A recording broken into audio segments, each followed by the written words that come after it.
ഇതിൻ്റെ അവസാന ഘട്ടത്തിലും ഉണ്ടായിരുന്നു. ഇന്ന് എയർപോർട്ടിൽ നിന്നും ആ കാറിൽ ഇങ്ങോട്ട് കയറുമ്പോൾ ഒരു മാനസികാവസ്ഥ എന്തായിരുന്നു? എന്താണെന്നറിയില്ല, ഭയങ്കര സന്തോഷമായിരുന്നു. കാരണം അങ്ങനെ ഒരു അവസരം ഉണ്ടാവുമെന്ന് പ്രതീക്ഷിച്ചില്ല, അതും ഒരു പെരുന്നാൾ ദിവസവും.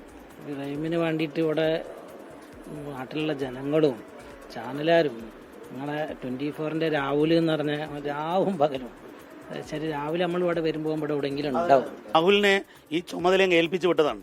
കാരണം അന്ന് വേറെ വാർത്തകളൊന്നും നോക്കണ്ട. അതായത് ശ്രീകണ്ഠൻ നായർ ഈ സാധനം നമ്മൾ ഏറ്റെടുക്കാൻ തീരുമാനിക്കുന്നു. ആ SM സ്ട്രീറ്റിൽ നിന്ന് ഞാൻ ലൈവ് ചെയ്യുമ്പോഴാണ് സാർ ഇത് പ്രഖ്യാപിക്കുന്നത്. അത് കഴിഞ്ഞ് നമ്മൾ ബ്യൂറോയിൽ നിന്ന് ഒരു റിപ്പോർട്ടറെ ഇവിടത്തേക്ക് ഡെഡിക്കേറ്റ് ചെയ്യായിരുന്നു. അത് യഥാർത്ഥത്തിൽ ശ്രീകണ്ഠൻ നായരുടെ തീരുമാനമായിരുന്നു, SKൻ്റെ തീരുമാനമായിരുന്നു.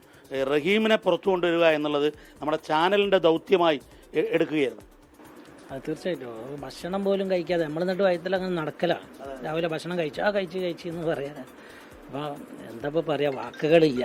ആളിപ്പോൾ നമ്മളെ മുമ്പിലെത്തി. ഈ റഹീം എന്ന അറബി പദത്തിൻ്റെ അർത്ഥം കാരുണ്യവാൻ എന്നുള്ളതാണ്. മറ്റൊന്ന്, വലിയ പെരുന്നാളിൻ്റെ സന്ദേശം ഇബ്രാഹിം നബിക്ക് സ്വന്തം മകനെ തിരിച്ചു കിട്ടിയ ദിവസമാണ്. ത്യാഗത്തിൻ്റെ വിജയത്തിൻ്റെ ഉത്സവമാണ് യഥാർത്ഥത്തിൽ ബലി പെരുന്നാൾ. അതുകൊണ്ട് ഈ ഉമ്മയ്ക്ക് മകനെ തിരിച്ചു കിട്ടിയ ഒരു ദിവസമാണ്, അല്ലേ റഹീം? തീർച്ചയായിട്ടും വളരെ സന്തോഷകരമായൊരു പെരുന്നാളാണിന്ന് കുടുംബത്തോടൊപ്പം കഴിഞ്ഞു വിടുന്നത്. ഒരുപാട് സന്തോഷമായിരിക്കും. ഉമ്മ, ഈ പെരുന്നാൾ ഇമ്മണി വലിയ പെരുന്നാളാണ്. രണ്ട് വലിയ പെരുന്നാൾ, ഒരു വലിയ രണ്ട് പെരുന്നാൾ. അള്ളാഹിൻ്റെ അക്കളുടെ പെരുന്നാൾ, എൻ്റെ ഇരട്ടി മധുരമുള്ള പെരുന്നാൾ.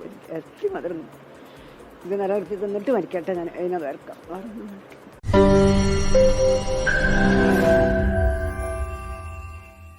ലോകത്തെവിടെയായാലും ഏത് സമയത്തും 24 വാർത്തകളും ഓഗ്മെന്റഡ് റിയാലിറ്റി പാക്കേജുകളും എക്സ്പ്ലെയിനറുകളും വിശദമായി കാണാൻ ഞങ്ങളുടെ യൂട്യൂബ് ചാനൽ നിങ്ങൾക്ക് സബ്സ്ക്രൈബ് ചെയ്യാം.